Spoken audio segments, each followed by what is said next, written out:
Hey guys, it's Neon. We're going to talk about Spider-Man on this episode of Clownfish TV. We're going to talk about the situation between Disney and Sony. We don't know what the hell is going on with Spider-Man because we're hearing that there might be a chance that Disney gets Spider-Man back via a rumored acquisition of Sony by Apple. I mean, this whole thing is crazy. We're going to talk about that. We're going to talk about the fact that a lot of people keep forgetting that Sony actually made some pretty decent Spider-Man movies before the Marvel Cinematic Universe. And we're going to talk about a rumor that maybe Peter Parker is better off sitting out Phase 4 because in Phase 4 he was going to be relegated to being a sidekick again, this time to Captain Marvel and not Iron Man. So maybe Peter Parker is better off with Sony at this point. So we're going to talk about that, what we know so far about what's going on with Spider-Man. It seems like the situation changes daily. So if there is new news about Spider-Man since recording this video, hey, we're getting bombarded with it all the time. So before we get into the video, please subscribe to Clownfish TV if you haven't subscribed already. I think we're at about 63,000 subs. We're hoping to hit 100,000 by the end of the year. Thank you so much for that. Again, we give pop culture news, views, and have occasional rants, and we're going to talk about Spider-Man. This is quite the situation, isn't it, right? So Spider-Man is, as it stands today, officially out of the MCU and back with Sony, and Sony is planning on making a Spider-Verse out of the Venom movies, I guess, and they're talking that they're probably going to bring Spider-Man into Venom too. So what I want to talk about is why it might be a good thing, because I've said before, I thought it was kind of weird about how they left everything hang with Far From Home, where you really can't detangle Spider-Man from the MCU. But then part of me is like, you know what, if they were going to go down the road it's rumored they were going to go down in Phase 4, I think I'd rather have Spider-Man stay with Sony for now. Just a personal opinion. I know there are a lot of Disney defenders who are like, it was so mean of Sony to take Spider-Man away from Disney. He belongs with Disney. It's really interesting that the screenwriter for the original Spider-Man, Sam Raimi's Spider-Man, came out and said it was very, very weird. It was very, very weird that Disney fans are viewing Sony's unwillingness to hand over 50% of the profits to Disney as somehow like harming the Disney company. Like they're the plucky underdogs and mean old Sony is trying to keep Spider-Man away from Disney. So this was really interesting. This was an interview with Den of Geek. The screenwriter of the original Sam Raimi Spider-Man film, David Koepp, had some thoughts on the current situation with Sony and Disney. This is what he said. He said, Disney wants what it wants, and obviously it's used to acquiring and controlling, but I understand Sony's point of view better. Wait, it's ours. We own it. You can't just have half of it. You can't just take it. So it's a tough situation, and I think certainly the last couple of Spider-Man movies have been terrific, but the animated film that they did without Disney's involvement was, even more terrific. What's weird to me is those Marvel movie fans who are quick to spring to Disney's defense like they're a plucky underdog who needs to be defended. Yeah, it is kind of weird. I understand wanting to keep Spider-Man in the MCU. I understand wanting to, for the first time in history, have all of the Marvel characters at the same movie studio because, Disney is getting back the Fantastic Four. They're getting back the X-Men. And it just seems like they had everything. They had all the characters, and that Peter Parker, Spider-Man, was being positioned to take over for Tony Stark as being the new face of the MCU, and only to get plucked out of it because of a business deal. So we're never going to get the band back together. We're never going to have the entire Marvel stable of characters in the Marvel Cinematic Universe. And if some of these rumors I'm hearing are true, I'm kind of glad about that. I got to be honest. I mean, at first I was like, what the frick are they doing? That's really stupid. Why would they take Spider-Man out of the MCU? Why would Disney let that happen? I'm kind of mad about this. He was the only character I still cared about in the MCU. They've either killed off or ruined all the other characters, and I was looking forward to seeing more Spider-Man. But you know what? I don't know. I think this might actually be the best thing for him. And yeah, I know Amazing Spider-Man 1 and 2 were not great. I think they really rushed them out. But you know what? Venom, I thought was actually pretty good. Spider-Verse was very, very good. So I think maybe they learned enough about what works from the MCU to bring that over to the Spider-Verse at Sony. Now, people tend to forget that it could be argued that there would be no MCU. There would be no MCU if it wasn't for Sony's Sam Raimi Spider-Man movies. They really raised the bar financially, creatively for what superhero movies could be. Now, I know the X-Men were out about the same time too, but I think the Spider-Man films, at least the first two, had so much impact on the genre that it went from being, you know, we would see a superhero movie once every couple of years to we had a superhero movie like every other month. And that has been pretty consistent since 2008, 2009, that we have had multiple superhero movies every year.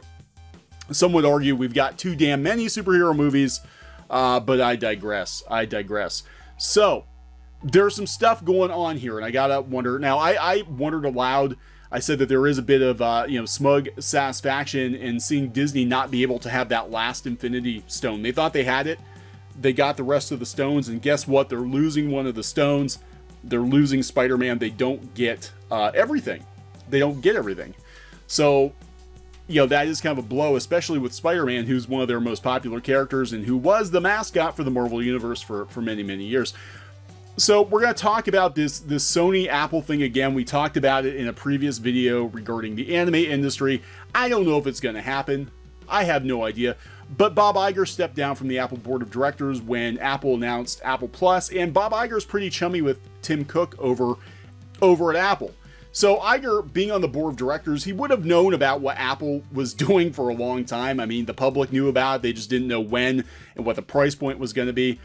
So he knew about it. So did he know that Apple might buy Sony? And did he know that there was a potential loophole to get Spider-Man back? Because apparently, if Apple buys Sony, as I understand it, and again, I would have to look into it a little bit more, but from what I'm understanding of it, that if Apple buys Sony, the rights to Spider-Man revert back to Disney, revert back to Marvel, the film rights.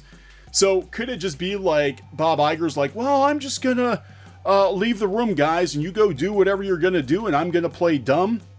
And, eventually we know we're gonna get Spider-Man back anyway. So that's a possibility. That's a possibility that, if the Apple Sony thing happens, that Disney does get Spider-Man back. But I'm going to talk about him probably being better off being out of Phase 4 of the MCU, because the biggest problem I've had with the MCU version of Spider-Man, I do like him. I want to state, I do like Tom Holland. I do like his version of Spider-Man. The complaint I have with the MCU version of Spider-Man, even though I do like those movies, is that Peter Parker is so dependent on the Avengers. His origin, his abilities, his villains, everything is so intertwined with the Avengers. He feels like a sidekick. He has never felt like he is his own hero like he was in the Sam Raimi trilogy. He's never felt like the Amazing Spider-Man.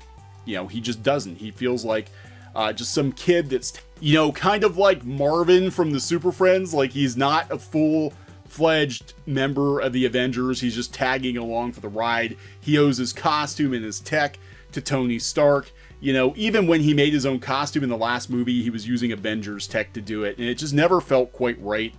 That part of it never felt quite right for Spider-Man. So we're thinking, okay, Tony's gone. Tony's gone. So with Tony gone, maybe Spider-Man, maybe Peter Parker can finally come into his own. They introduced J. Jonah Jameson, JJ, in Far From Home, which is pretty interesting that they got the original actor to play him. I thought that was very cool. I thought that was a very cool move. And it does look like they're kind of setting up Spider-Man to have his traditional nemesis. But if the rumors are to be believed, Peter Parker was being set up to be a sidekick yet again to Carol Danvers. That's what Phase 4 or Phase 5 held for Peter Parker. And if that is the case, then I am glad Spider-Man is out of the MCU because I don't want him to be a sidekick, let alone be a sidekick to Carol Danvers. Now, this is just a rumor. It's a rumor that's circulating based on some alleged insider information from YouTuber Doomcock, I believe, Overlord DVD. And it's made its way to Cosmic Book News. Again, it's a rumor. I can't substantiate it, but it does kind of feel right-ish like they would do this, because Peter Parker in the comic books right now feels very much like a sidekick. Like he's very much, you know, some people would say he's sort of become a beta male lately. Like Peter Parker has always been a doofus. He's always been kind of a dork, but he always was a hero. And now in the comics, especially, he feels just like he's not the man. He's no longer the man. So making him a sidekick, making the mascot of the Marvel universe, the Marvel Comics universe for many, many years, making the most iconic Marvel superhero, male superhero, a sidekick to Captain Marvel, seems like something they would do. I'm going to be honest. This seems like something they would absolutely do. So we're going to read this and I'll talk a little bit about it. But yeah, this is coming from Cosmic Book News. Disney losing confidence in Captain Marvel, Brie Larson, due to Spider-Man. So I said the new rumor claims that Disney lost confidence in Brie Larson and Captain Marvel because of Spider-Man going to Sony. It's claimed that Disney and Marvel Studios, Kevin Feige, were going to use Spider-Man and Tom Holland to help make Brie Larson and Captain Marvel more likable in the MCU. But now that Spider-Man's gone, Disney's worried about the future of Captain Marvel. Yeah, the problem with the Captain Marvel movie, the movie was okay. We reviewed it, but Brie Larson was the weakest part. If the movie was okay, it was because of the ensemble cast and not because of Brie Larson. She clearly was the weakest link. She was too damn serious. She wasn't likable. And I could kind of see them using Spider-Man as a crutch, you know, to help humanize her a little bit. And that's what they said. So they said, interestingly enough, as seen in Far From Home, Tom Holland is the first to have name-dropped Captain Marvel in the MCU.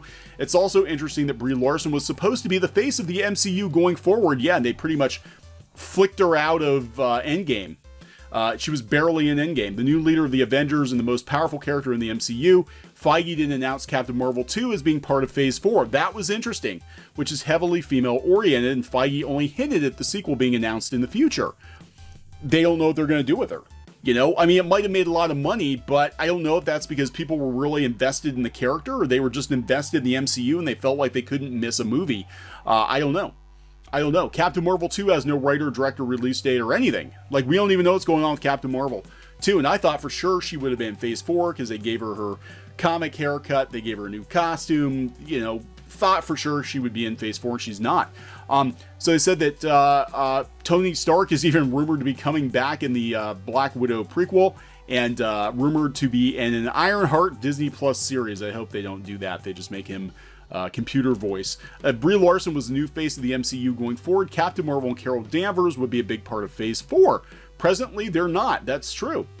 So this is alleged insiders, so I can't vouch for it. Insiders have filled in the Overlord DVD YouTube channel that all is not well with Captain Marvel. The studio has lost confidence in her. Disney's having Brie Larson fatigue, and they lost confidence in her and in the direction they're moving with Captain Marvel. Well, yeah, the dolls are sitting on the shelf. Nobody cares. Marvel had plans for Captain Marvel, but those plans were utterly derailed by the loss of Spider-Man to Sony. The YouTuber goes on to state that Marvel went on to realize Captain Marvel is a little stiff and a bit unlikable, so Marvel was counting on pairing her up with Spider-Man in order to humanize and balance her out a bit. So, Carol Danvers can't crack a smile. She's not funny.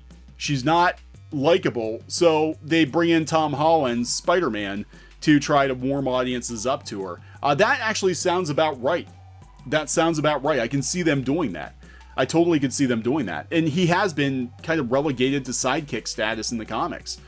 The YouTuber then goes on to say a reason that Sony might not have wanted Spider-Man to continue in the MCU is because of Feige's politically correct Rudy's taking in Phase 4, which, among other things, sees Feige race bend and gender swap classic Marvel characters. I don't know if that is it so much as they want Spider-Man to be Spider-Man. They want him to be the hero. They want him to be the anchor. You know, Spider-Man is the cornerstone of the Marvel universe. He historically has been. He is the character that Captain Marvel aspires to be, or that they're trying to make Captain Marvel be. Spider-Man is the face of the Marvel universe, and, you know, to have him sidelined, to have him be a sidekick to Carol Danvers is pretty insulting. I mean, it really is. He deserves better than that. He deserves better than that. That's like having, you know, if we're going to use Disney, that's like having Mickey Mouse have, you know, play a D-list character in like DuckTales or something. Like, yeah, it's cool to have a cameo, but Mickey Mouse is not always going to play second fiddle to Uncle Scrooge and the nephews. And that's kind of what I think is going on here. Like, I don't want to see that. I don't want to see sidekick Spider-Man anymore. The YouTuber claims that Spider-Man was going to be used as a second banana to Captain Marvel, meaning she would have belittled Spidey in order to prop herself up. Spidey would have been the butt of jokes and would have brought much needed humor to Carol Danvers. Nobody wants to see that. It's also said that Captain Marvel would have humiliated Spider-Man in order to promote DC's feminist agenda that shows females as being better than males. No, does anybody want to see Spider-Man belittled like that? I don't. So, you know, that could possibly be going on. I don't know. Again, that's just a rumor, but it's interesting. It's interesting that we're not hearing anything about Captain Marvel 2.